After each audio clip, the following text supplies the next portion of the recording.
forward on this.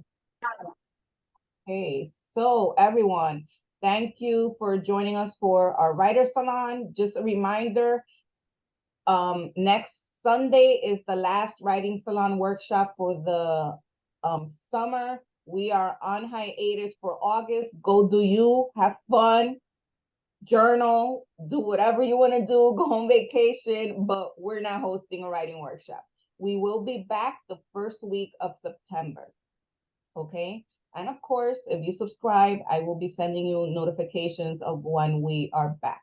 But today we have a storytelling session workshop with Janelle Lawrence. Janelle is an interdisciplinary artist that investigates the depth of strength with stories that explore the complex layers of perspective. They have had their musicals presented at various theaters, such as the Kennedy Center, Beast Girls, Legoland, New York, Joe's Pubs, Group Therapy, Seattle Public Theater, the Suffrage Play, and National Black Theater, Trenzas and Wet. They have been residents of the 92nd Street Wide Musical Theater Development Lab, Collective, Greenhouse, Residency, Space on Writer, Farm, and Barn Arts Hamilton Project resident. They are a Juilliard School Evening Session Division alumni, 2022 recipient of MBT Soul Series Lab, Playwriting, Micro Development Sessions, and a nominee for Helen Hayes and Charles MacArthur Award for Best Musical Adaptation. They are an adjunct professor at Point Park University and Brooklyn College, and an arts chair at the Harvest Collegiate High School. This is how you put respect on people's name, all right? Now, Janelle, Beast Girl, you had something to do with Beast Girl? So for those I composed. Beast Girl is Elizabeth Acevedo's first poetry book ever. And it was recently made into a theater play, and they had it at the Kennedy Center in DC. I wasn't able to go, but I was definitely promoting it like crazy because I love Elizabeth Acevedo. So what was your involvement with that? I composed the music for it. Oh, that is so dope. Wow. Yeah, it was a beautiful experience. Elizabeth is so incredible, and I was so that's amazing. grateful to get to work with her work and her words. Are they bringing it to New York? We were thinking about it. There's just been so much happening. Like, my co-writer is also a WGA writer, and so they've been really, the Writers Guild strike, and then now the SAG strike. I think it's been hard to move with like people who are in that realm too. So I really want to honor that and we do want to. We have the United Palace Theater uptown. So please, if you hit me up if you guys are ever ready to bring it, because I would love for you guys to bring it up here. Especially if the Dominican community is in Washington Heights, we would definitely come out every time anything Elizabeth related comes up to New York. It's a line around the corner. So that would be incredibly amazing to do. We're actually trying to get rights to Clap When You Land through the organization Lit. Oh my God, I forget the name of the organization, but they take Lit for Life. They take it and they put it into a one-person show. Yeah. So Harvest, the school that I'm the arts chair for, we also work with Lit for Life. That's how we met Kevin.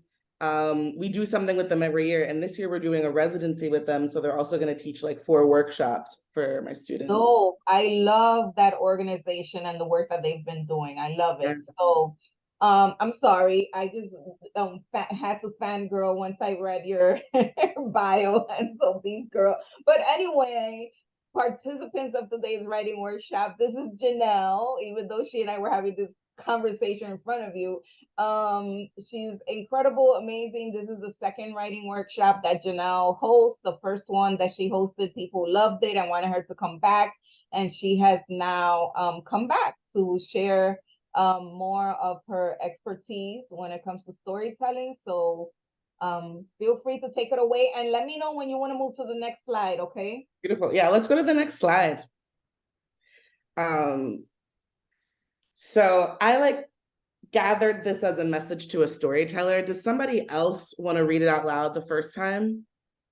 Or I can. Come on, guys. Somebody volunteer. I'll pick you. I'll read. Yes, Rosalie. Message to the storyteller. We must write from love, and we must choose those to read us who read from love. The words of love. The love of naming our experience must be sorry. Be finally the guiding force, sorry. Yeah, the guiding force in what we put on the page. When we write down, or where we write from fear of criticism, we hamper our stride and we cripple our voice. When we choose as readers those who love to criticize rather than those who love to read, we invite catastrophe. Thank you for that. So I apologize for this terrible little gulp in there, but I'll read this now with the I, and I want you to try to read it to yourself. I must write from love, and I must choose to read us, my group of people who read from love, who read me, to read from love. The love of words in general, the love of stories. The love of naming our experience must be the guiding force in what I put on the page. When I write from fear of criticism, I hamper my stride and I cripple my voice. When I choose choose readers, those who love to criticize rather than those who love to read, I invite catastrophe. And this is really a statement about how vulnerable, like I am going to write from my experience. My bio is like beautiful. Thank you so much for reading it. But the most important part is that I am talking about the complex layers of existence. And that is enough. There are Octavia Butlers in the world who build incredible fantasy worlds, and I love that, and they're great too, and that's enough for them. But for me, writing from my existence, from what I can pull and taking that into fantasy, and we'll do that as an exercise later, is my truth, right? Is naming the experience and that being the guiding force of what I'm putting down. And then when I give my work to people who are only thinking about negative criticism, and some criticism is good, but negative criticism is really what we're talking about here, I'm really hampering my opportunities. I don't want my work to be in their hands until I feel good and comfortable with it, until I feel ready to tell that story. So today our first exercise that we will start by briefly writing and briefly telling our story, but then we're gonna hold our writing to the end and develop a bit of ritual around how we tell our stories or how we become storytellers. May you go to the next slide, please. So just to set up our safe space, I want us to always try reading out your writing. You can mute yourself. Once you're finished, if you finish writing before our writing timer is up, try reading it back to yourself. And instead of like scribble when you cross out, just put one line through something. I think watching the evolution of your writing is really important and can be really helpful. So always read out your writing. If you want to change something afterwards, only put one line through it. Write your stories in a doc or on one sheet of paper or like one space. Try not to put them in several different spaces so that when you come back, it's much easier to be like, oh yeah, this is what the exercise was. This is the date that I did it. This is where I want to go with it. If you have a reaction to someone sharing when you have that time, I'm asking you to put it in the chat as opposed to having a conversation about it, just because we want to honor the story and we want to honor the storyteller. And that means letting them have all of their time. And then keep track of the timers. As you can see over here on the right, I put sort of an example of what our sharing timer and writing timer will be when there is a space for both, right? Sometimes it'll just be a writing timer, but I'll always try to keep a timer on the screen for activities where you need to go away. Any questions about, and then our general safe spaces like you share what you feel comfortable sharing, you respond what you feel comfortable responding to. Any questions? If not, No. let's go to the next slide. For the latecomers, we just started the workshop, so don't feel like you missed much. And we'll also be sharing the recording at the end, okay? So feel free to ask any questions. Yeah, welcome, welcome. Okay, so the story is the thing. This is a really, really brief reading by Marcia Norman. Angie, will you click it? If not, I can just read it. Great. So only you know a story we won't know unless, oh, sorry. There we go. You're good. We won't know unless you tell it to us. A story must be told. Then tell the one in a play if you can. Tell that one in a play if you can. So like, think about a story as like actions that happen. Sorry, I'm explaining while I read it. Let me just read it first. Only you know a story. We won't know unless you tell it to us. A story must be told. Then tell that one in a play if you can, and tell it over and over again until we have all heard you. That's what all great playwrights did. And like us, they didn't know at the time who would turn out to be great and who wouldn't. They just told their stories. They got their work done. That's all we have to do. That and look out for one another, for each other. I think I just like really value this sentiment again by Marcia Norman, again, because I have a story, I have this experience, only I can tell you how I see it, right? You'll only know how I see it if I tell it to you. If I can tell it to you in play, right? A play literally for playwrights, but in play, right? In a way that invokes play, invokes fun, it invokes physical learning, right? Like a body-wise learning. Play does that. And play invokes community, which we don't talk a lot about, but the act of playing invokes community because it builds friendships, it builds connections. So when we're telling a story, we're also playing on all those things. As storytellers, I'm playing on a way to keep it fun in a way, even if it's a hard story, even if it's tough, there's still a bit of fun in there. I like to really reference, oh my gosh, I used to be so good at this person, but Nope is a great example. Jordan Peele is a great example of making sure you're getting a heavy thing with fun or in play. I'm also making sure that I'm bringing you in, right? I don't really tell a story to kick people out of my narrative. I tell them to bring them into my story. So thank you for sharing that. Did that evoke anything for anyone else as story makers or storytellers? Race came up immediately for me, simply because I've been put in positions before where I either have a whole bunch of empathy for people who do not know my culture and at least are putting themselves in a position where they are willing to learn. At the same time, how exhausting it is to kind of convey something that you know, the limits of understanding of someone who doesn't look like you or act like you or come from the country where you came from. So that absolutely came up, especially because I believe that even though I'm here in the Dominican Writers Association, my book is for white people. I mean, it just is, or I should just say white America in general. Which is fair, right? And all you can do is tell that story and tell your story, right? I don't know your story, so I'm just going to say this generically. A person does not know if the world is going to receive that story as great, if the white population or the Black population or the Dominican population or the Cuban population is going to receive that story as great. It is just your job to tell that story and to think about telling that story in the most authentic way you can. And then it is for the reader, the audience, the receiver, and the listener to take that how they want to. And then that's where words like great and go come from, you know, from the audience, not from the storyteller. The storyteller and the story maker just have to do the thing. Looking in the chat, yeah, a booking for play, for real. Beautiful. Let's go back to the slideshow. And we can go to the next slide when we get there. Is anyone interested in reading these, or I can read it? I just know that sometimes people get like more out of reading it for themselves. I could read it. Yeah, go for it. What is a story?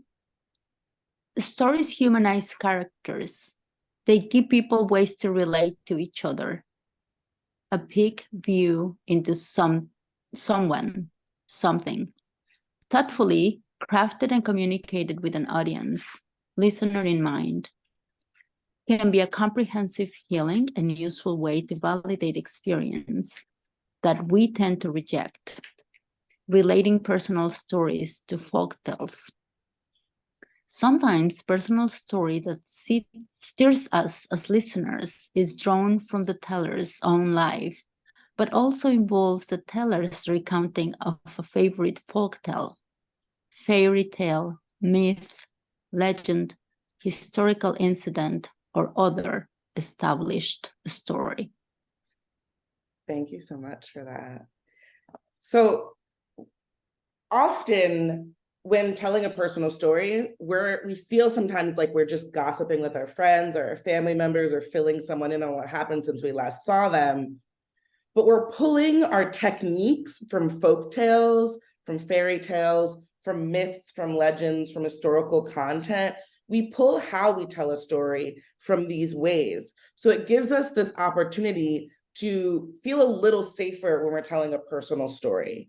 Can we watch this brief clip? I think we can start from the beginning. She does sort of narrate what she's going to tell us for a while, but it'll be good to just hear this. Here, my flat in Helsinki. You want me to, sorry, I started while you were speaking. No, it's great. Yeah, go through, it's just 2 minutes, so she'll just narrate what's happening. I'm hanging out here in my flat in Helsinki and back with more great tips for you. You've probably already come across the importance of storytelling, but you might be concerned about sharing a personal story or maybe one that's proprietary. Well, in today's quick tip, I'm going to show you how you can create a story that's going to pull audiences in, but make sure that you don't feel like you're stepping the bounds of any proprietary information or any personal stories. It's called the Imagine technique, and here's how it works. You're going to set up a very simple scenario to give audiences a context, and that scenario is going to pull them in and get interested about your topic. Here's a simple example. Imagine you've painstakingly spent months building a new software product. You launch and it's a hit. But a few months later, you quickly discover some fraudulent charges. You've got people calling you requesting their money back. After a while, you discover that these fraudulent charges were caused by some trolls on the internet stealing credit card numbers. What do? Well, in today's talk, I'm going to share 3 best practices for how you can secure your software product. See how this example works? Now, the next time you decide to give a talk and start off with a story, try using this technique, the Imagine technique. It will pull your audiences in, create a context, and keep them engaged. For more great tips like this, check out our new book, Present.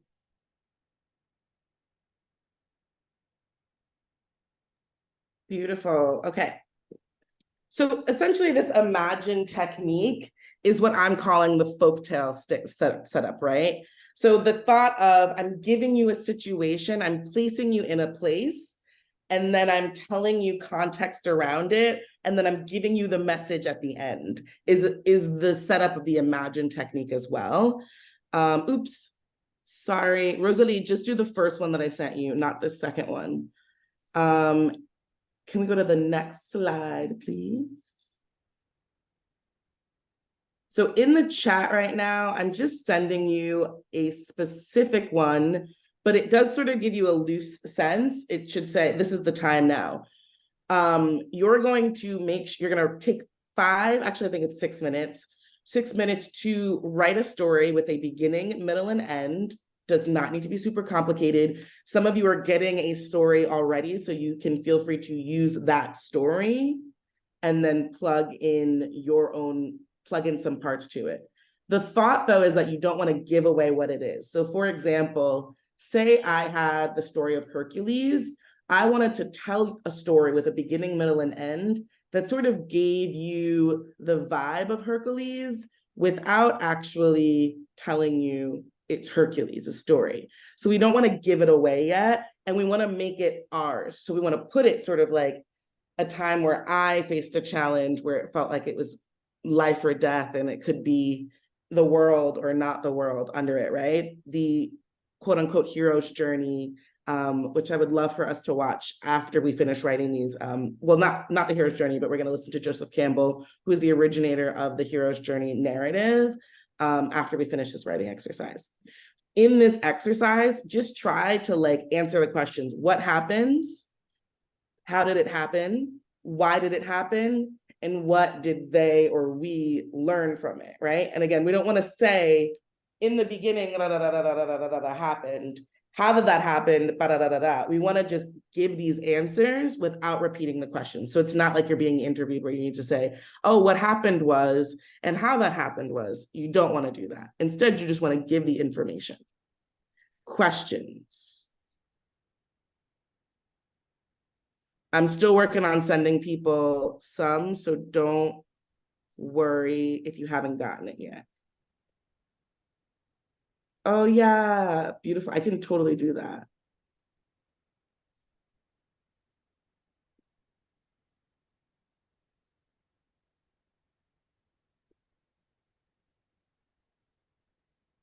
Almost there. And then will you go to the next slide for us? We won't start the timer until I've sent one to everyone.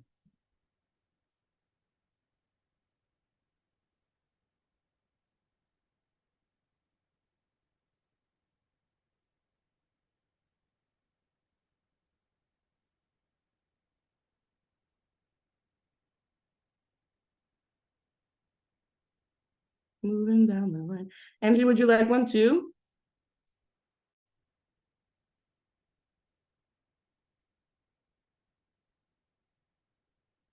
Would anyone else like? Like one. Of the prompts? Are you gonna, do you think you Oh, want to do no, one? no, girl. Great. I'm I'm over just here catching up on emails. Great, do not worry.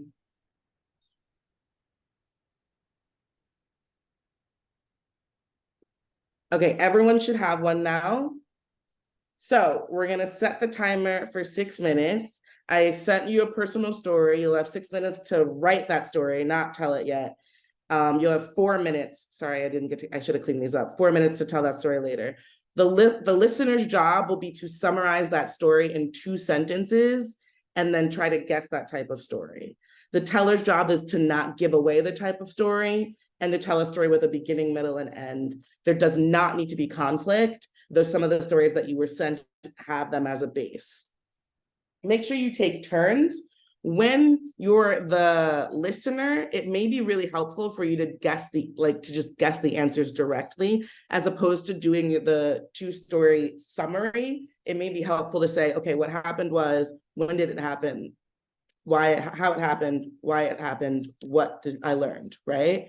So when you are the listener, it may be helpful to feedback in that way, or to just summarize it in 2 sentences and guess the type of story.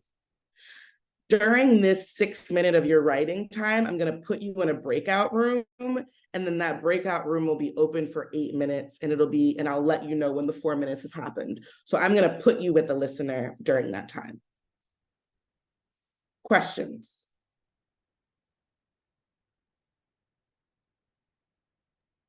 Could we just see the questions on the last slide one final time, please? And they're also on this slide at the bottom too, if that gets helpful. This slide? Yeah, this is great. It's on the other one too, but I'm gonna put these in the chat so that folks have them there too.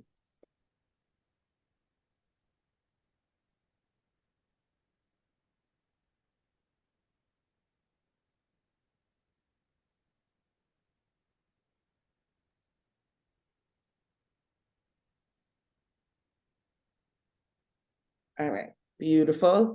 Will we go to the next slide, and then we'll start our 6 minute timer now.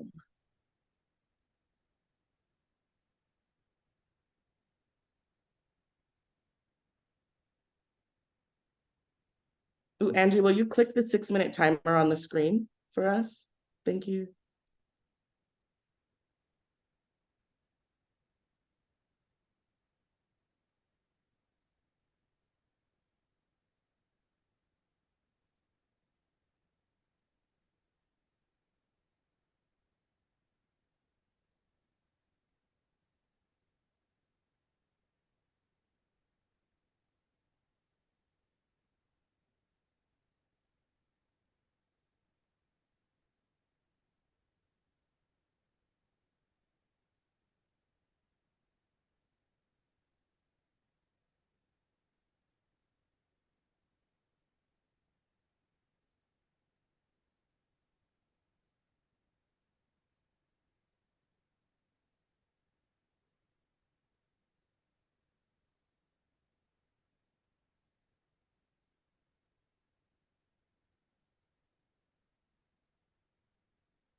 Yay.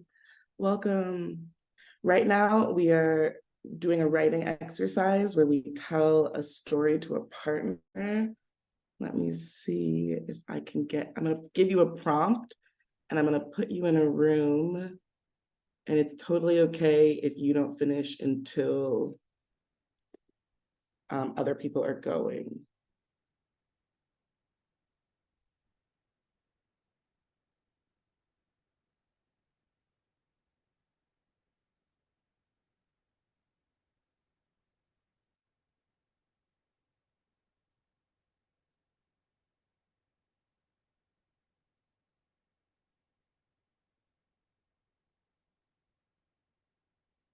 Great.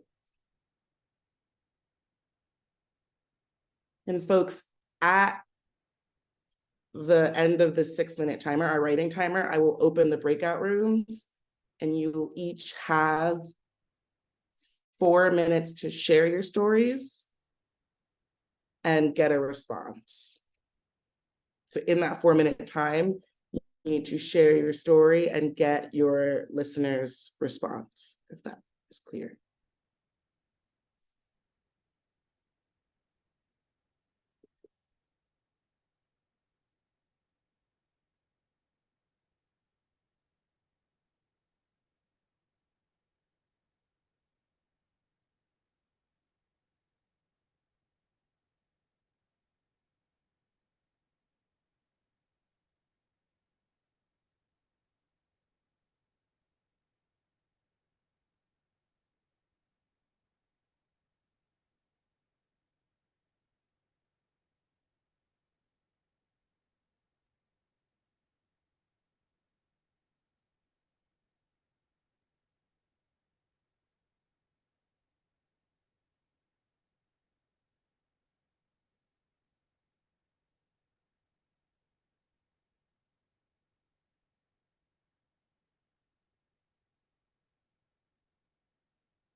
Great. Breakout rooms are open.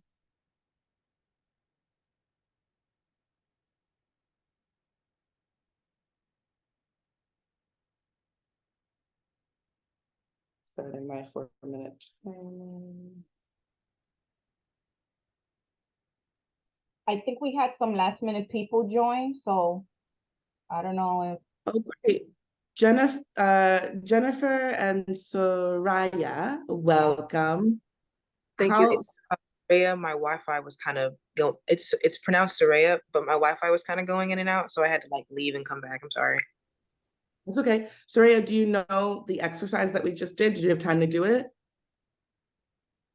No, I think it was around. I think it went out around the time you said like you were talking about what is storytelling, or something like that. It was pretty early into the workshop. Great. So why don't you take 5 minutes now to actually write this story? Okay. I'm gonna moving some people around. There we go. And I'm gonna send to you in the chat a story, sort of a prompt. And you want to take this prompt and answer those 4 questions. You can either take this moment or choose another moment, and the story should have like a beginning, middle, and end. And you don't want to give it away you don't want to give away what that specific story is. And you want to put it in your narrative. So like make it a situation that you've had. For example, say I gave you like Obama, and you can think about a time where you were really destined to make a change in some space. And then we want the listener to guess like, oh, what happened was that you wanted to make a change. How did that happen? Oh, you decided to run for school president. Could this be like a story of Obama? Like you want the listener to get it, but it not be fed to them directly. Jennifer. Yeah, It's like creating like a story, like an image in that person's head, like in making them imagine something and from their own point of view, and then is Yeah. like that? Yeah. From your point of view. Okay. Okay. I put one, let me send it to you privately because the hope is that no one else gets it. Oh. So I'll send one to you right now. And then take 5 minutes to just work on that. And then I'll put you two in a room together and you'll probably only have 2 minutes to share with each other when you get in there. Okay.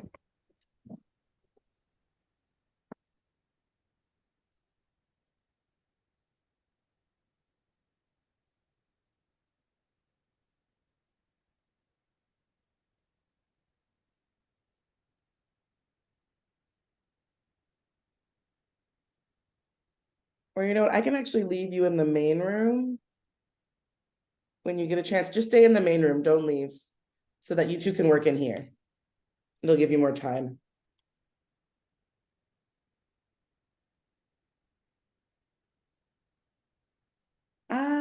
It's already 12.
Absolutely, you can always write bilingually. Thank you.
Great. So I'm gonna bring folks back.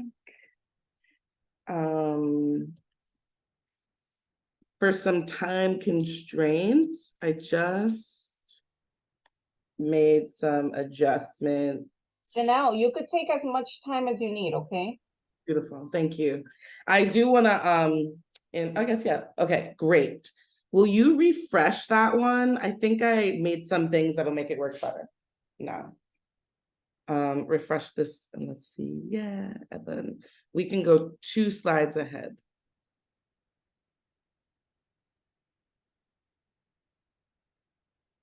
Perfect.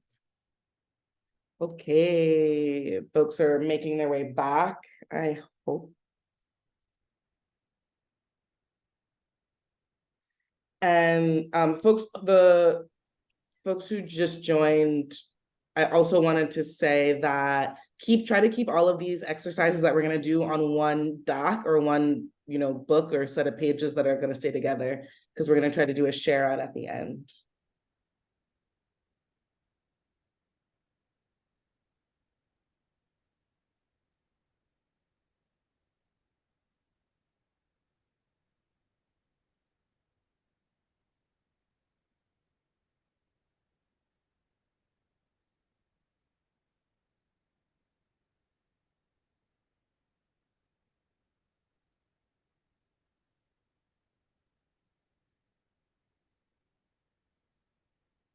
All right.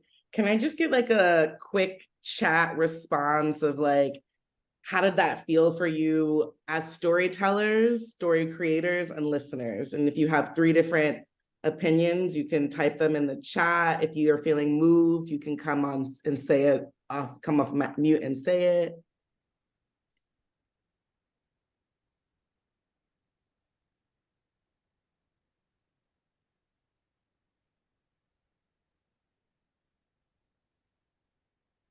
Did anyone guess anyone's story correctly? Eduardo? Yes, but I mean, I don't want to. Maybe other people didn't arrive at the. We'll call it the trick. So I don't want to say it out loud. But yes, we guessed the myth, our story. Nice. Well, I should say Rosalie guessed mine, which led me to understand hers. So it was interesting. Right, like getting into the mind of the storyteller makes you a better listener. Is that something like in that earlier phrase where we were like, I want to give my work to people who are going to listen to my words with love as good listeners? So yes. Yes, I loved tell me how I said your name. Ansi? Anesi. Anisi said, I loved the dialogue in Maria's story, was intrigued, she piqued your curiosity. Good, that's a lovely, lovely, lovely thing to do, right? So continuing to move forward, I'm gonna put this in the chat, but I want you to choose a character in the story that you just wrote. And I want you to pick 4. You're gonna pick 4 emotions or, excuse me, not emotions.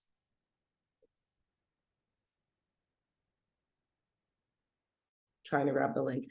You're gonna choose 4 feelings, needs and feelings, 4 of each, or you can choose 2 of each. It's harder to choose a smaller number, to be clear. Or it's harder to use a larger number, to be clear.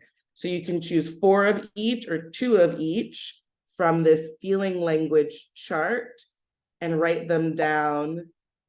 Oops, here we go. Write them down for one character. So now you're choosing one character in the story that you made. Anyone, could be the main, could be a side character. Or you can choose to develop a list of feelings and build a character from those feelings. And we go to the next slide for me.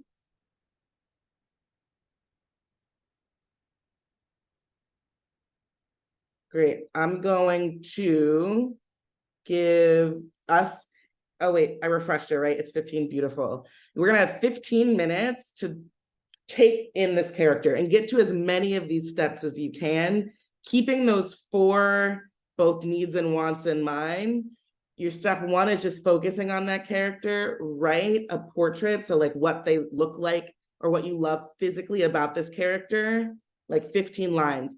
And that's just like, I love their hair, their shoes, the way they wear their dresses, the way their tattoos run down their leg, right?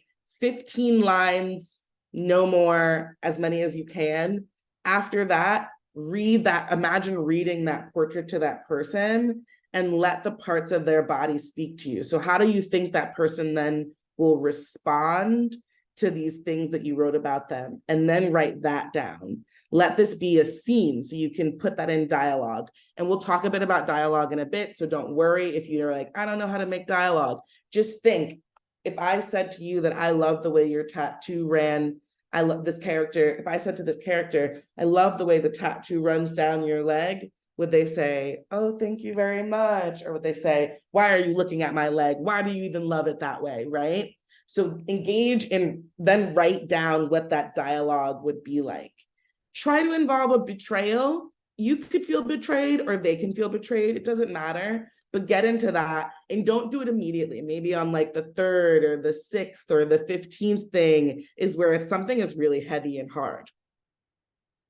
After that, study how you got from what you did in that process that drew you deeper, deeper, deeper to get to the space of betrayal or wherever you got after that, right? If you get to that step, I truly think it'll take 15 minutes to get to just that step.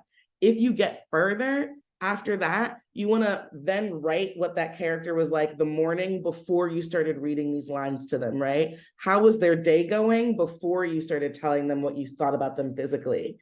And then write some specific details about them still before that, right?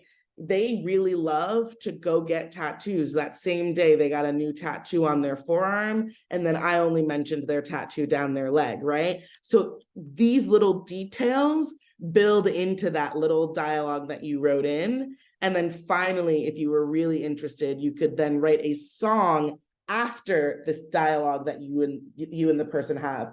So what is the after of that character? Does that character then feel great? Do they feel bad? That's like if you had 30 minutes, you would do all of these steps, but you have 15 minutes. And I want you to get as far as you can in 15 minutes. If you have a question, feel free to write me in the chat, but we're gonna start that 15-minute timer now so that you can have as much time as you can. And again, you already wrote a story with a character, so just choose one of those characters. You don't have to like make a new character, or choose a character based off of the 4 feelings and needs that you gathered. Questions?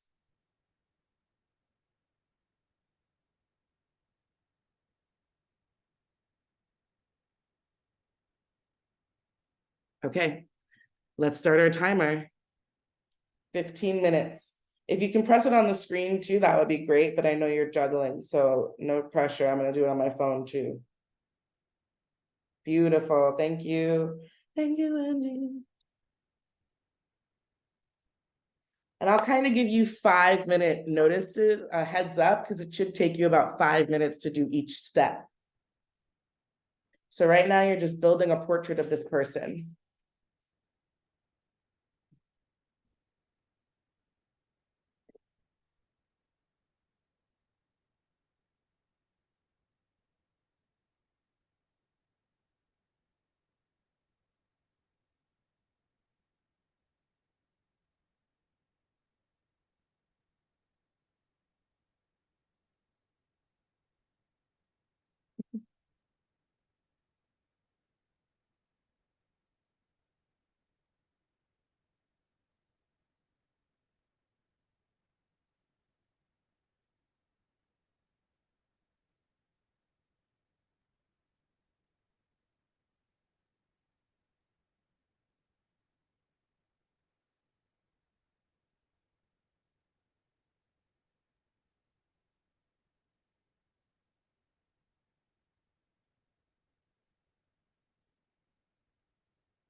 Oh, this one has cute lo-fi music. I'll play some.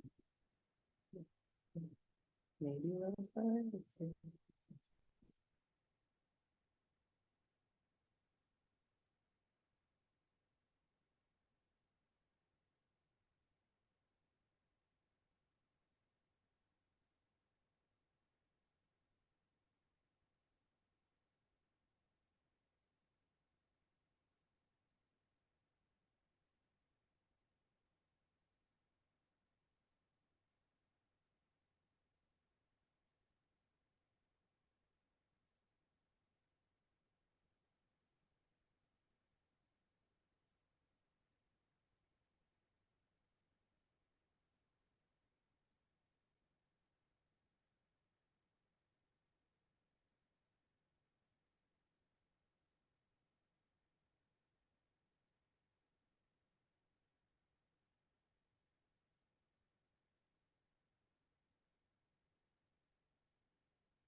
We're at the next 5 minutes, which is to read this portrait that you wrote about this character to them, and then write a dialogue or scene of how they responded. Include someone's betrayal.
I'm just gonna put the following steps in the chat, just in case people are moving faster.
You should be entering into the step where you draw or imagine the character in motion. What tools are you using? What tools are they using when you see them?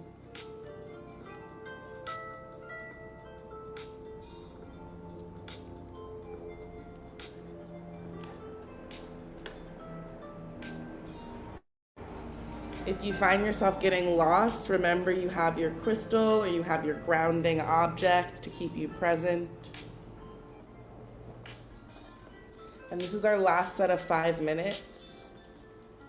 So if you're interested in closing up, it would be really helpful to allow the character to describe themselves. That'll really give you a flow from character's morning, how they see themselves, what they're doing, into the dialogue that you created.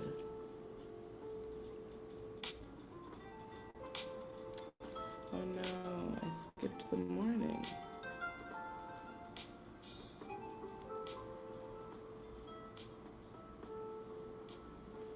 Oh, that's this one. The letting them describe themselves in the morning.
Yay. Okay, Angie, will you close the timer and take us back to the, yes, now you can rest. And let's go to the next slide.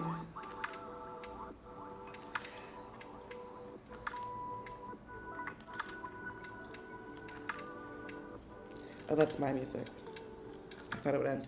Great. So everyone exists within the world you create, right? So this character exists within the world that you have made for them. I want you to choose, and so that means they have to have background information, right? That's where that like asking your character to describe themselves or their morning to before this moment comes in. They exist beyond the moment we see them. So choose one instead of choosing all of these. Decide that you want to think of the physiology. That was the makeup, right? When we were like, what do I see? This sort of language of the portrait of the person. That's the physiology of them. The sociology of them is like, what color is their favorite color? What's their age? What kind of people do they interact with? And then the psychology of them is how do they think, right? Do they prefer their left brain or their right brain? Are they creative? Are they emotional? So choose one, and you have 5 minutes to sort of dive into their background information. This is a new section, right? So this is a little bit about them. And then think about the cohesiveness and the consistency. Don't make someone, or don't say that someone's sociology is that they're 55 and then put them in the scene where they're Peter Pan and they're talking about being young forever. They can't be 55 then. They have to be like 12, but for 55 years, right? So don't set yourself up to create a world that doesn't work with the situation that you're putting them in. And I know that this sometimes feels a bit theatrical, but this works in novel writing as well. So often our characters need to engage with each other, and we want to make sure that where they're coming from, the world that they are living in, is authentic, so that when they communicate with each other, they're having authentic communication, and not so much like, I mean, AI is crazy. Andrew was just telling me that I need to get into it. But I feel like our first representations of AI was that they really didn't understand how to be on the same plane. Now I cannot say that example. So take 5 minutes and we can press the timer on the bottom of this. We don't have to make it full screen. We can just like leave it going at the bottom. We'll see the numbers. And choose one of these. The components, again, should work together naturally, coherently, and authentically.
You've got about 1 minute left.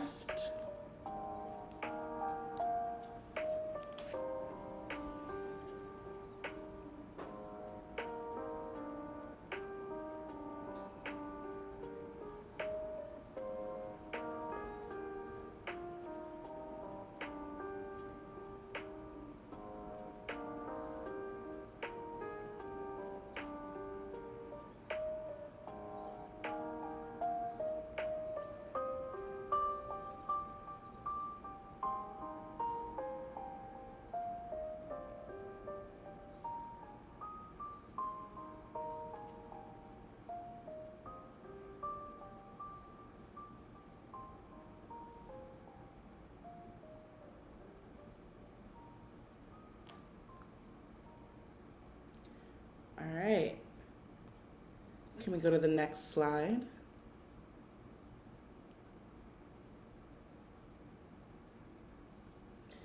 So now that you've taken your first approach at dialogue, I just want to go through some of the ways that we can see dialogue.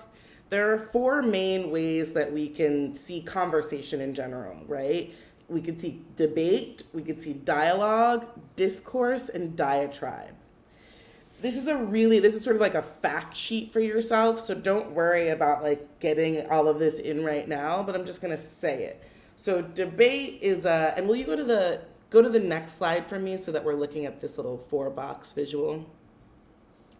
So here you go. Debate down here is a competitive 2-way conversation. The goal is to win an argument or convince someone, such as the other participant or the third-party observers, right? A dialogue is also a 2-way conversation, but it's cooperative. The goal is for participants to exchange information, build relationship with one another, right? That's why it was a back and forth. That's why you were telling this person what your portrait of them was, and that's where our discourse comes in, or our debate comes in. So then we have discourse, which is a cooperative 1-way conversation, and the goal is to deliver information to the speaker or the listener or the readers. That is what happened in the beginning. You presented discourse by presenting your portrait of that character to that character, right? Diatribe is a little interesting. It's a competitive 1-way conversation, and the goal is to express emotion, to browbeat those that disagree with you. That means to like hammer, really like put an emphasis on why those who disagree with you are not correct, and to inspire. It's typically like a speech, right? Also happens in a musical. You do see a lot of diatribe versus conversation, right? A debate could be 2 family members from opposite sides talking of the political spectrum, arguing over the politics, right? A dialogue could just be 2 undecided voters talking to each other about candidates, trying to figure out who they want to vote for, right? There is a little bit of pull there. They're undecided, but they clearly have their own background influence that's going to take them to each side. Discourse is a professor giving a lecture on international affairs, and their intent is to deliver the information to you. They are not trying to get you on one side or the other. And then diatribe is someone disgruntled venting about their election outcome, right? So diatribe really has to have an emotionally driven space. Again, that's why in musicals, most musical songs are considered diatribe, because they have to come from an emotional place. So why do we think about these 4 different types of conversation? It's important to know which type of conversation your character is in, because that determines the purpose of the conversation. I don't just walk up to someone. For example, this morning alone, I was walking to my car. There was a white man with 2 dogs walking, and there was someone who could be Black or Afro-Latinx, unclear, but they were a person of color walking down the street. I looked at this white man walking his dog. I looked at this person of color walking across the street, and I said good morning to the person of color walking across the street, and they said good morning back to me, and they said have a good day, and I said have a good day, and it felt so lovely and yummy, and that was a dialogue, right? We just exchanged information, built a quick, gentle relationship. my disinterest in having a conversation with this white man could have engaged in a diatribe, right? It could have been emotionally driven. I just don't want to talk to a white man maybe first thing in my morning. Plus, he didn't even look at me, right? So there's some discourse there, but it's really diatribe, right? It's really emotionally driven is why I made that action, and dialogue driven is why I engaged in that. And then because I then know what kind of a conversation I'm having, I can identify the purpose of that conversation. The purpose of me speaking to that person of color was to build relationship and community in a place that I am at. And the purpose, for me not communicating with the white man with the dogs is because I ain't got that in me. I don't got that time for me, and I didn't want to from an emotional point of view, right?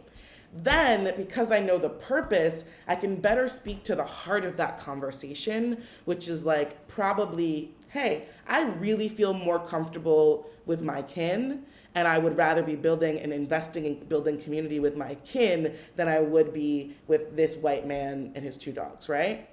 If I misidentified the conversation by saying, oh, it was just like a discourse, I intentionally did not say good morning to him because I wanted him to read from me that I was rude or like ignored him, blah, blah, blah, blah, blah, right? If I misidentify the conversation I'm in, the character, so the me in this situation falls into a pitfall. That's not really about it. Like, I don't really want you to think that I was being rude to you. I just didn't want to engage with you. My emotion didn't want to engage with you, right? So I have to appropriately identify the kind of conversation that I'm engaging in so that I can make sure that everything aligns. My physiology, my sociology, and my psychology of who I am all align for me. Actually had to make that choice based on a diatribe like thought, the emotional movement in me, and my interest in dialogue and building community, right?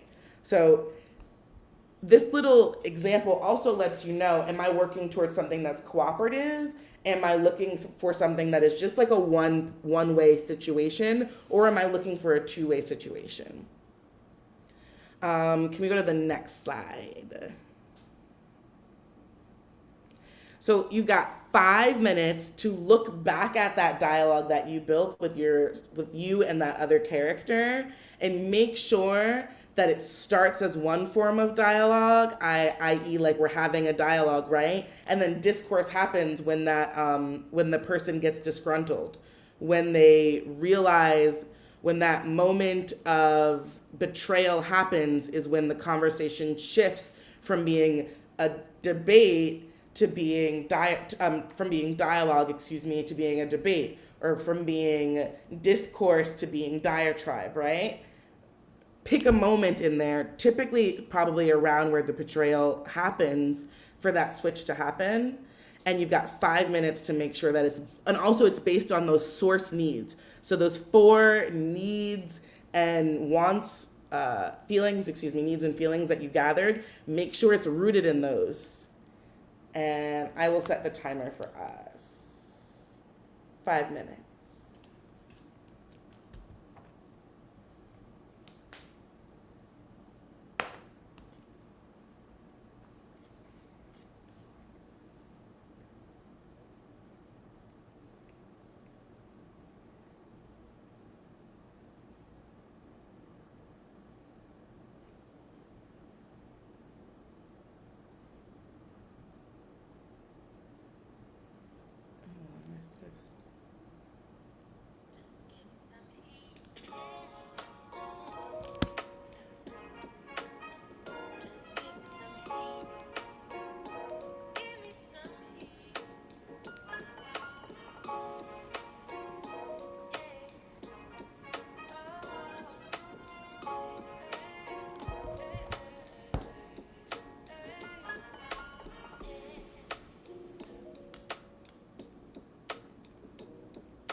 Right? Thank you.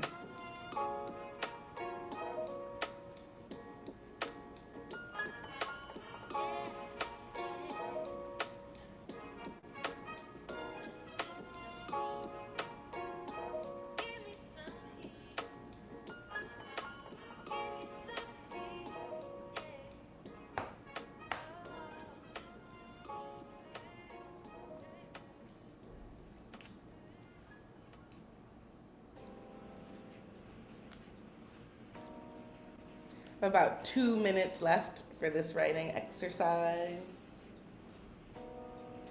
I made a PDF of this and I kept the original times in there. So if you wanted to go back and try to do this in that time, I do think it becomes much more rich when you give yourself the full amount of time. Because then you have the ability to do that step, which is like reading it out loud to yourself and then going back and just putting that one line through and being like, oh, I want to switch that, I want to switch that, and I want to switch that, right? Having that time of making edits while you're still in the fresh of it is really yummy, and I don't want anyone to shy away from that. But it's always good to get the first idea down completely before you do that.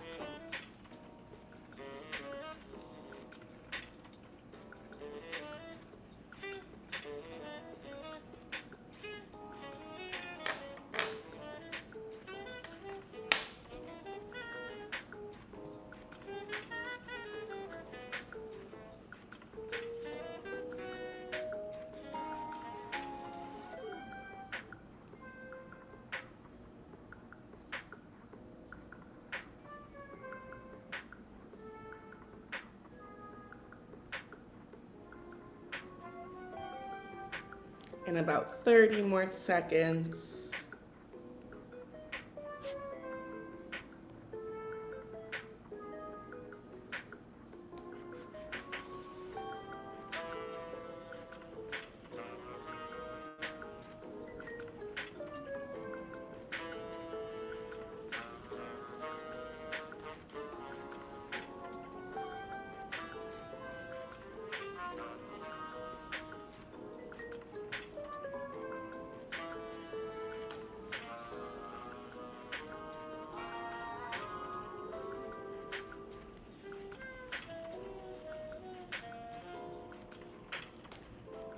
All right. Okay, hold on to that. Can we go to our next slide? This first one is just Zora Neale Hurston, there would be a video here where she talks about the ritual of writing and like the ritual of coming to oneself. And so then we go to the next slide. Is that a YouTube video you could share with us, Janelle? Yes. Yeah, I will share it with you. And then on the next slide, I just break down the word ritual, right? Which is like relating to rites or a ritual, a ceremony, right? According to a religious law or some side, and like religious meaning like a practice of, done in accordance with a social norm, social custom, or a normal protocol. And then as a noun, which is like a person, place, or thing, a ritual is established form of ceremony. So it's a way you establish stepping into a space. It is an observance, right? Something that is specific, I always do that. A system of rites in that same sense. A ceremony or an act or action, and then an act or series of acts regularly repeated in the set or precise manner. So the reason that I talk all of this about ritual is that as story creators and storytellers, we need to have rituals. As story creators, we just engaged in a ritual of breaking something down from its folkloric steps into its deep diving into a character work, deep diving in that character's perspective of themselves and an outside perspective of that character, taking that situation and adding meat to it. That would be like building that dialogue and making sure that there's a shift in intention. So we just engaged in a full ceremony of building a story. And now we need to think about how one would tell that story. What do I need? Again, this story may be super close to me in the form of folktale or fairy tale. So what do I need? Do I need my crystal? Do I need my object? Do I need to be standing a certain way? Do I need to have a certain set of people in front of me, my listeners, right? What is it that I need? So I want us to go to this last slide. And we're gonna use this, the timers say something different, so we're gonna use them in a different way. We're gonna use the 6-minute timer, and in 6 minutes, I'd like for whomever, as many people as would like to share one of the 4 exercises that they responded to.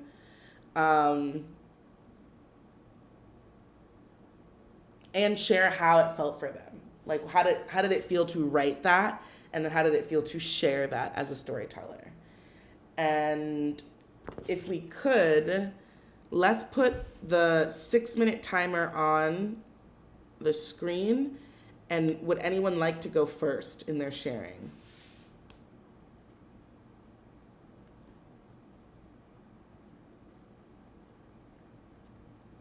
Also, no one has to go. Truly, no one has to go. But if you are interested in going, I'm just going to start our 6-minute timer now. And you can take your, yay. Okay. Carolyn? I'm sorry. Is that who it? Carly? Is that how I say it?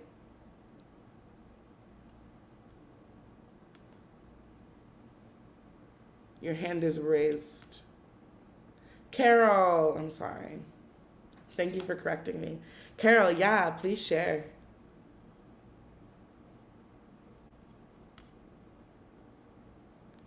And you can put it in the chat if you'd like, and let me know if you want me to read it out loud, or if you want to come off of mute and share.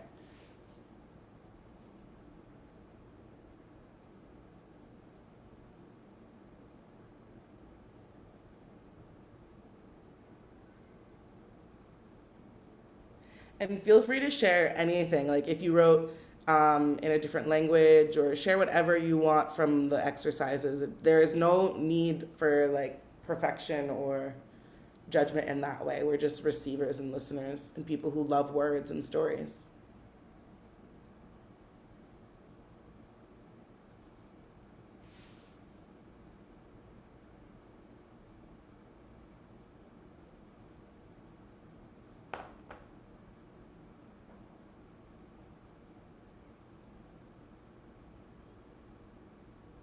Yeah, now. Share now. I know the timers were confusing. I'm using the editing timer as our sharing timer. Okay, I'm sorry. So I actually decided to share the first prompt that we did, because I felt like that really started a flow out of me, and just for me to creatively think of like what that looks like. So don't mind me if it's not entirely finished, because you know we did move on from another prompt, so I was like, okay, you know what, I'm gonna just give this that space and time. But okay, so lips locked, bodies enmeshing, and the swivel sound of the DJ playing what felt like another anthem for freedom. It was the only place where we felt like the essence of our existence was aligned with God's divinity, until it wasn't. It started with a commotion, and that wasn't uncommon for 1969 New York, and certainly not for us. But the abruptness in which the music cut out, meeting the violence shouting in the room, there was no way that these would be common arrests to just shut us down. No, this was war. Lips locking turned into an unyielding demand for justice, and before we knew it, our bodies were fighting like we had never fought before, fighting like we had never been seen before, fighting like we knew that we've existed, but you didn't before. Centuries of rage and secrecy were erupted onto the NYPD, that at one point we could see the fear in their eyes from the blood-drawn bricks that were thrown against them. God's divinity was in the room with us, and it started with Marsha. Yes, thank you for sharing that. I feel And like I I know really which one you thank you have. so much because this whole process, I'm like, okay, first of all, I've needed to get my ish together when it comes to writing. And I'm not gonna lie, I've been in a rut. I've been in a rut. So these prompts and these practices were helping me tremendously, like to one, get out of my head, let's get into the practice. And let's use what's in my head in the practice. So I thank you so much. I really, really appreciate it. I love that. That is what this is for. So thank you for doing that. Thank you. Anybody else want to share? Feeling moved? I could share. Great. And typically what I wrote maybe 1,000 words, which is a lot. So instead of reading everything I wrote, I kind of want to describe the story I've been workshopping, that today, like everybody said, was a really great exercise. This really, thank you. It was a really great day. And the first exercise that we did, my myth was of the three sisters of fate. And ironically enough, I've been trying to write the story about my mom and my two aunts. And the story begins with, mi mamá, mi tía y mi otra tía llegaron a los Estados Unidos en diferentes tiempos y por diferentes vías. And the reason why I want to tell this story is actually because my mom and her two sisters, being the youngest of their immediate family, are the most educated, most affluent members of their family. But unfortunately, what ended up happening, a little bit of what I really want to write about, is what happens when like the brain trust and the masculinity and the affluent people of a member of a family get taken away from that family. The reason why my mom and my aunts were blessed to be educated is because she actually came from a very large family of about 12 brothers and sisters. And when my mom moved to the United States, she would go to these like calling places. I don't know what they're called, but back in the day, you didn't have calling cards. You would have to go to a physical spot and actually call back home. And I found that very interesting because we would go to church, and there she would, se va a presionar, and she would do her little pious thing. And then we would move to this other location, and it would almost be a very similar experience between the two locations. Anywho, the reason why I want to tell this story is because tragically, one of my aunts was raped. My oldest aunt, actually, the one who never got to go to school and never got to be educated. And I remember that my mom and my two aunts, when they found out about it, started to wail in public because, of course, you needed to call home from these locations. And it's been very vivid memory that I've had always, simply because the way in which they broke down in public was so tremendous to me that as a young person, I knew something very serious had happened. And I think I also would like to tell this story because even though I love my mother, as everybody knows, I'm writing a lot about my family. She was a very proud person who never really showed emotion and who cared entirely too much what people thought of her. And unfortunately, that's the reality of that first generation of immigrants who came to the United States. They would show themselves one way within their immediate family. Their husbands are perfectly fine when really they're not. But that moment, she really couldn't hold it back. And it's like the most truest moment that I've ever seen my mom know the limitations of her affluence and wealth, and the fact that coming to America really didn't protect her family, at least in the way that she thought that it would happen. So the three sisters of fate came up today, and I was like, man, look at that kismet. Like, really, because I'm writing about these three matriarchs in my family that, as smart as they are, as wonderful as they are human ultimately, as are all of our parents. So thank you. And that's it. That's what I wanted to share. Thank you. Yeah, thank you for like all of that in me. I love synergy. I love when that like works out that way. And thank you for like telling us that story. I'm gonna close this out here today. And I want to thank you all for your stories, like for your writing, for your participation, for your engagement. To be telling, writing stories is a practice, is the work, and like you engaged, whether you finished or not. I'm not to say that, but you engaged, and hopefully it sparked something that you can keep going with. If you have any questions or like if you want to reach out to me, let me put my information in the chat. Oh, I'll also put my like website there too. I don't have anything coming up really right now. I do offer a like weekly free, completely free meditation drop-in, but other than that, I don't really have much besides like a musical of mine is going up in the Latina musical 4x15 that's happening in August, and also 3 other incredible Latina musical theater writers will be in there, and you could come check that out. And that'll go on my website too whenever you're ready. Send me that info, Janelle, so I could share it widely. And I will be hitting you up to host maybe a series. I would love to host a series. I think folks will really be interested to maybe do a 4-week or 6-week workshop on just this. So if you haven't started writing that, No, I do. I have a 7. I am commissioning you to put one together so that we could host it in this fall. Okay, I'd love that.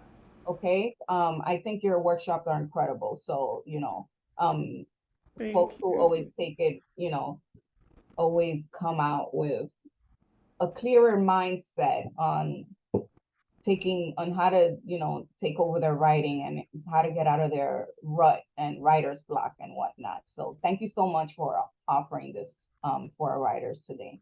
Thank y'all. Does anyone have any comment, questions for Janelle? No? Okay, I'll be sharing the video for those of you who missed the majority of the class. I saw you latecomers. Wait, no, I raised my hand. Oh, I'm sorry. Oh, Jennifer, go ahead, Jennifer. That's okay. I just wanted to share that I did came late, but I was able to catch up, and I wrote a very beautiful story in Spanish about the Spaniards coming to the island. So, because my story was about a historical incident, so that was so magical the way I developed that. And then throughout, when you were giving the instructions, I feel like it was easy for me to catch up. So I really like how you allow me to flow. So I really like this. So Thank you, Jennifer. Jennifer, if you need an editor for your Spanish writing, if you need a translator, if you want to know where to submit your stories, definitely hit me up and I'll send you the info. Don't let it just live in your notebook. We would love to read it. So please, you know, think about us and, you know, when you finish it and share it. Okay, thanks. Anyone else besides Jennifer? I'll be putting pressure on you guys because you guys write and then you just sit on your stuff because you're so afraid to sharing it. But yeah, that's me. All you need is an editor to polish your work and it's good to go. Yeah. Let go of the fear, people. Let go of it. The worst people could say to you is no, and then you go back to it, you work on it a little bit more until it's ready, and you keep sending it out. Okay, rejections is part of the process, and it's not personal. Okay, people don't know you personally. It's just based on the work that you submit. I need to hear that every morning. Thank you. You need to hear that every morning. It's not personal. Just write a little post-it note and put it on wherever you're going to read it, like on your computer or something. Rejections are not personal. Yeah, I'm gonna have to. Anyone else? No, we good. I just want to say that it was an awesome workshop. I was kind of slow for a Sunday, you know, but I did every part of it, but it's just like a little messy. But I loved it. I enjoyed it. I think it opened up a lot of more you know, ways to get to stories that are in there, in the heart and in the brain. So I really appreciate it. And I just wanted to ask a silly question here. Like when you showed that a slide of the dialogue and discourse, and I didn't get to see the diatribe and the other part. What was that? The bottom part. Debate. Yeah, the bottom part. Yeah, I didn't get to see the bottom part. I don't know if there was a bottom part or it was just intentionally meant to show Madi, the face. I think Janelle shared the PowerPoint in the chat. Mm-hmm. Oh, okay. And what you may have that part, Janelle? Yeah, it does. Okay. Oh, okay, good. I just wanted to see what you talk about it, and I was taking notes, like, typing really fast. But I said, I wish that you can show it, and I'm sure I will review it when the time comes to go over this workshop and the recording. Yeah, So I thank think, you. and a helpful thing, like these are just like, this is the sort of like language of it or whatever, but just think about the different types of conversations you have when you're just trying to convey something and you don't really need someone to respond back to you. Does that need to be cooperative, or is that more competitive where you're just trying to, so don't, like, the language of it just sort of reminds you, like, oh yeah, I do have different approaches whenever I'm engaging in a conversation. What Yeah. approach is this one? That's true. And you know what? And then I thought, like, oh, I can always look it up, look up the meaning and, different pages or whatever. But I just like the way you put it. And so I'm like, I want to see it again. So that's Thank why. you. Sorry. No, don't be sorry. Thank you. All right, everybody. Thank you for joining us on this Sunday. Next Sunday, we have Anesi teaching a workshop on dreams. It So looks good. come Yeah. through. And it will be the last workshop for the summer.